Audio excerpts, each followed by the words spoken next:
গত কয়েকদিনের তীব্র তাপপ্রবাহের পর অবশেষে এলো স্বস্তির বৃষ্টি। রোববার বিকালে রাজধানীসহ দেশের বিভিন্ন জেলায় বৃষ্টি হয়েছে, সঙ্গে হিমেল হাওয়া।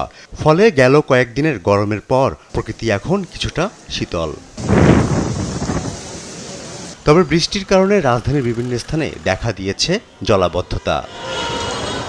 আবহাওয়া অধিদপ্তর জানায়, দেশের বিভিন্ন জেলায় বিচ্ছিন্নভাবে পশ্চিম ও উত্তর পশ্চিম দিক থেকে ঘন্টায় ৬০ থেকে ৮০ কিলোমিটার বেগে ঝড়ো হাওয়া সহ কালবৈশাখী ঝড় বয়ে যেতে পারে। রংপুর, ঢাকা, ময়মনসিংহ এবং সিলেট বিভাগে কালবৈশাখী ৬০ থেকে ৮০ কিলোমিটার বা তারও অধিক বেগে কালবৈশাখী ঝড় বয়ে যাওয়ার একটা সতর্কবার্তা জারি করেছি। পরবর্তী ৪ দিনের জন্য রংপুর, ময়মনসিংহ ও সিলেট বিভাগে ভারী থেকে অতি ভারী বর্ষণের একটা সতর্কবার্তা জারি করা হয়েছে।